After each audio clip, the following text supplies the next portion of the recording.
Okay, I'm going to introduce our first speaker. Our first speaker is Dr. Martin Steinhoff, who is at the UCSF, recently arrived from Germany.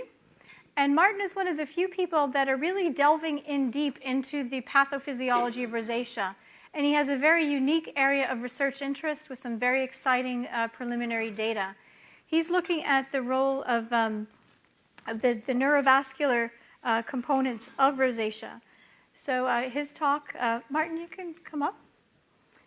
So Martin will be presenting novel neurovascular aspects in the pathology of rosacea, and we look forward to learning about Martin's progress. Thank you. Thank you. Thank you very much, Diane, for this kind introduction, and I'm happy to be here, and I'm happy to be part of this society now. And you can imagine that a move from Germany to the United States for a permanent position is a big deal. So, and I'm very happy. It's like a growing up, and so societies and communities are a very important part, and I'm very happy to be a part of this society as well as part of the community at UCSF.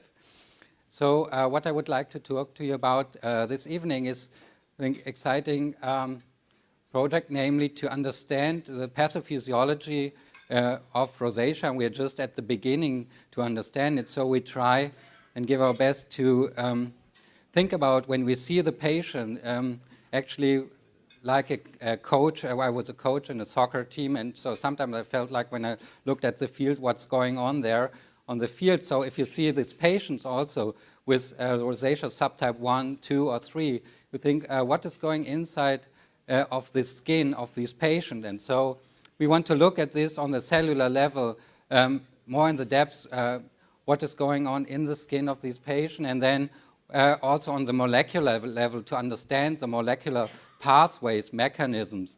And so I think what I want to share with you for the first time also tonight is to understand, so what we did is to understand the genes which are upregulated in rosacea patients. So let's start with a hypothesis also. When you start with a project, it's good to have a hypothesis. And so our hypothesis was that we said, okay, these patients probably have a genetic predisposition. They have trigger factors like ethanol, exercising, spicy food. But what does it activate, and what does it mean to the patient, and what is going on in the pathophysiology? So what we know is that all these trigger factors can activate the nerves, and nerves in the skin are very crucial as vasoregulators. And as you know, in the rosacea patients, when they come at a very early stage, there's definitely some vasoregulation and dysregulation going on with respect to transient erythema, which is then going to persistent erythema. So we hypothesize that these regulations are very crucially involved with the nervous sensory nerves, which are also bring the sensation of stinging and burning to part of these patients where they suffer so much from.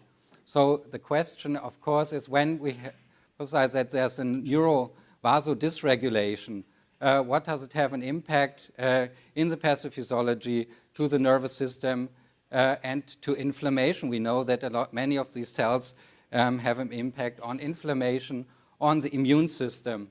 They work to regulate the vascular system and the lymphatic system and also the fibroblasts. So all components which are probably involved in the pathophysiology of rosacea.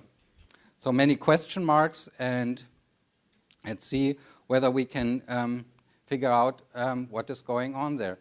So another alternative, of course, could also be, I don't want to falsify that there's also direct mechanism of activation of the immune system, which then leads to the activation of the nervous system. So that could be, of course, also an alternative hypothesis, and that there's a direct inflammatory mechanism which then lead to fibrosis in the patients with rhinophyma. So if we look into very early subtype 1 of rosacea, we know that there's erythema, tilia, and ectasia, but we really don't know very much about the mechanisms which then lead to the vasodysregulation, which inflammatory cells are involved, which subtypes, what kind of cytokines and chemokines they release, and from which stage on also the sebaceous glands are involved. Are they involved at all?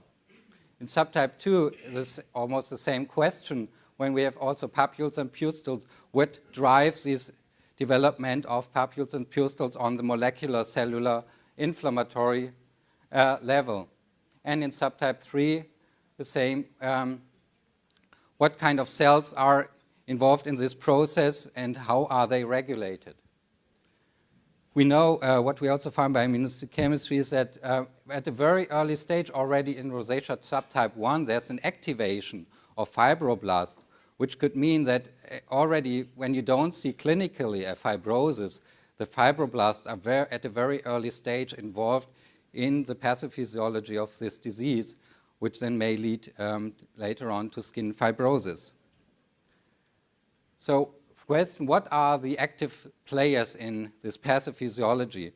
So we first started with defining and redefining the role by immunohistochemistry and look into all the skin cells and inflammatory cells which are involved and perform morphometry, so quantification of normal skin rosacea subtype 1, 2, 3 as compared to lupus erythematosus. And what you find already in subtype 1 is, for example, in histochemistry, a lot of cytokines which are activated around the blood vessels. So because of the time, I can only summarize all these studies from 3 very skillful medical students and a PhD postdoc. So we found, as for example, in red here, is shown the cells which we found to be activated or active in the pathophysiology of rosacea, which is, for example, the keratinocytes are also somehow involved by release of certain cytokines which are involved in driving a T cell response as gamma interferon, for example, which is also known to be involved in psoriasis. And here you can see many of the inflammatory cells and keratinocytes positive for gamma interferon, which is also on the molecular level, on the gene array level, the gene is highly expressed in these patients.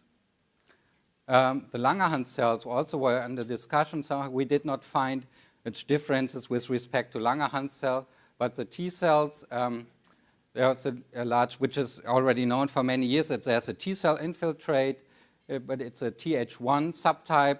And we also know that not only Th1 cells, also T17 cells are involved, are upregulated in this disease, similar to psoriasis. And it's more peculiar if you think about the clinical view of psoriasis, which is scaly, which has a quite different clinic, but there are certain things which are similar. So interesting to think about what makes a clinical difference with respect to cytokines, chemokine, which drives the disease into a different direction and also makes a different clinic.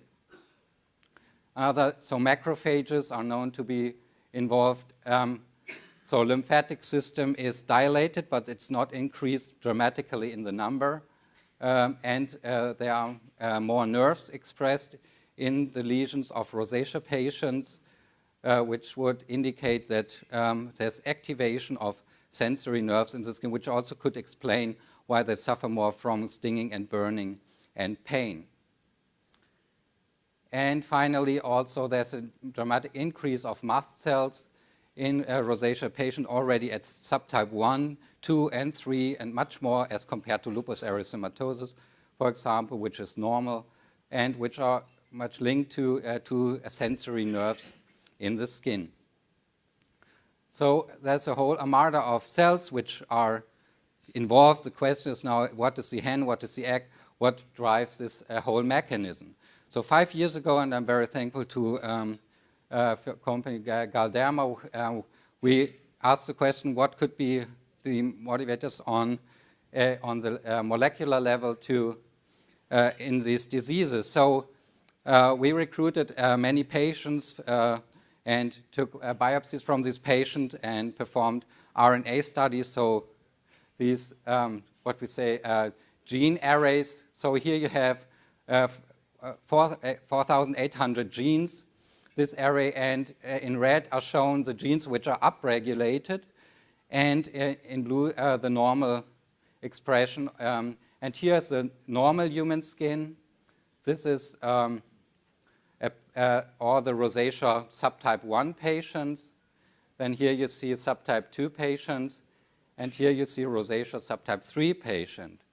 And I could talk about this for hours, but I want just to summarize what is the point, is that what you really clearly can see is that as compared to normal skin, there's much going on in these genes in these patients, and that there's quite a marked difference with respect to the expression of many genes in rosacea subtype 1 as compared to 2, as compared to 3. Now it's very exciting to dissect that what is driving this from the normal patient. And if you can see here this one line, this was also a patient which we first subtyped into a normal patient, but later on we found out that this is a patient who has a very early stage of rosacea.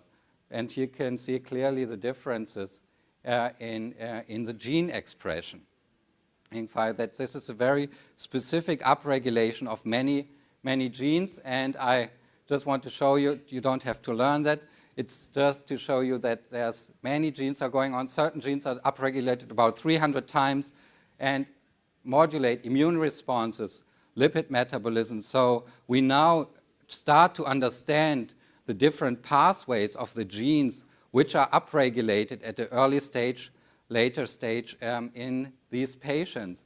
And now, of course, we can understand the clusters, follow this pathway, and try to understand and then develop more specific therapies for rosacea patients. Like this patient, for example, who suffered from a subtype 2 rosacea, and what we know is that there are neuromediators dramatically upregulated, which are released by sensory nerves. And one of these is a very difficult name. It's, let's say, PACAP. And you find this gene 16 times, 20 times upregulated in these patients. The question is, what is, for example, this mediator doing? Well, here in green, you see that this neuropeptide PACAP is released by sensory nerves in the skin. And when you inject these neuropeptide into human beings intravenously. Of course, we didn't do that with respect to learn more about the skin, but that was in gastroenterology when it was found that this PACAP is very important in GI function when I was in gastroenterology.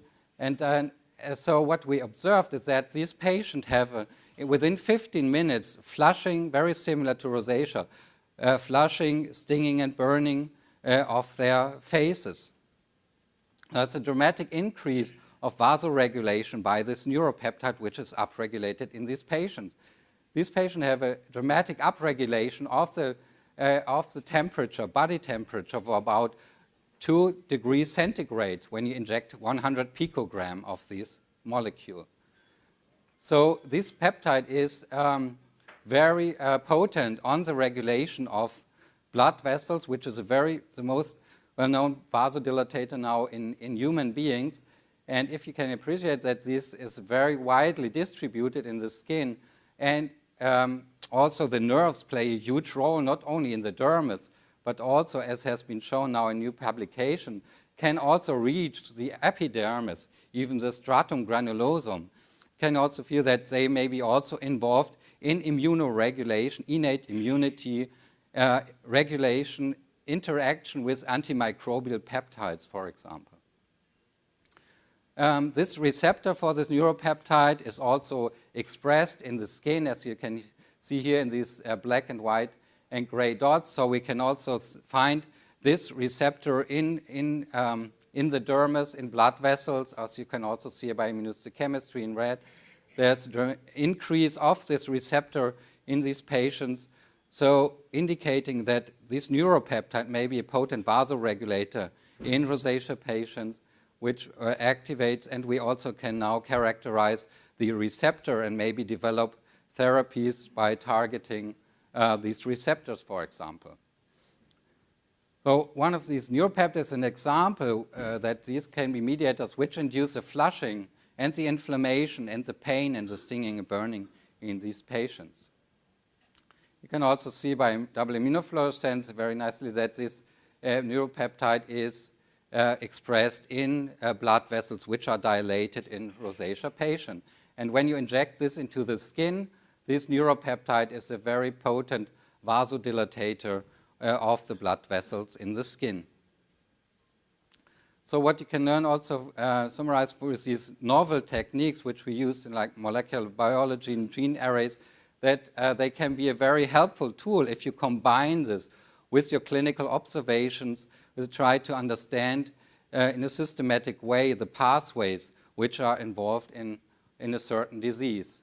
Let's have a look briefly at the rosacea subtype 2 patients. So you know that there is a dramatic upregulation of proteases in the skin of these patients as compared to subtype 1, for example. And this is a video showing you that proteases are not, as we know, very important for the digestion of the dinner which you currently admire, but they are also very important immunomodulators, for example, when you inject proteases, serine proteases, into blood vessels. This is a red vein and this is a red artery. Then you can see after the injection of this protease, there are much more immune cells which attach and transmigrate through the membrane into the inflammatory site of activation of inflammation, indicating that proteases are very potent inducers of vasoregulation and also of inflammation. And the receptors which are called protease-activated receptors are also expressed in rosacea tissue, mainly in immune cells and also in blood vessels. So the receptors are also upregulated as compared to normal skin in these patients.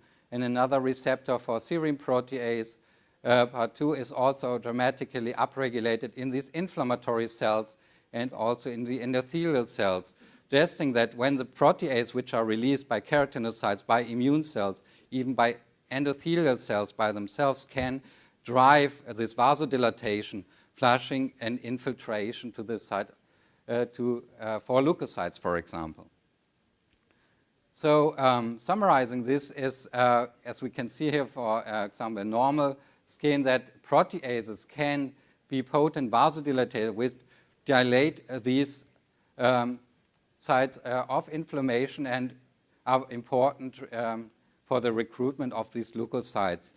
And we also learned in the last few years that metalloproteinases can also activate certain of these PAR receptors. And we know that MMP1, for example, is about more than 100 times upregulated in rosacea patients, as we know from gene studies, and indicating that also metalloproteinases, which are also targeted by antibiotics which we give to these patients. And that may also explain that maybe we reduce the activation of metalloproteinases or these receptors by giving the patients doxycycline, for example, which are also in part inhibitors of metalloproteinases and maybe also of serine proteases. Nobody investigated that so far. So, and finally, just with respect to something which is underestimated also, mostly is a patient which suffer from this skin fibrosis, these fibers. And finally, we know also that some of these proteases can also drive fibrosis by activation of mast cells or directly, because we know from mouse studies, here's a wild-type mouse, and these are knockout mice in which the gene is knocked out for these receptors, that in these knockout mice, they have much less fibrosis than the mice who express these receptors, indicating that also proteases and these receptors may be involved in the pathophysiology, which then drives the fibrosis. So summing this up, I hope I could make it at least a little bit clearer what we try to understand. I think it's we are just at the beginning, at the surface of understanding what is going on. So, and I don't want to say that these hypotheses may be really true or the only one, but at least we can confirm and understand at the beginning certain of these pathways more, and which confirms that neuropeptides are involved, proteases are involved, cytokines and chemokines. We now know by these gene array studies which chemokines, which cytokines, which proteases, which receptors are upregulated. And now it's a lot of work for the future, and I also want to encourage young people who are interested in this field to help that we have now a lot of input to get more into detail to understand this important disease. Thank you very much.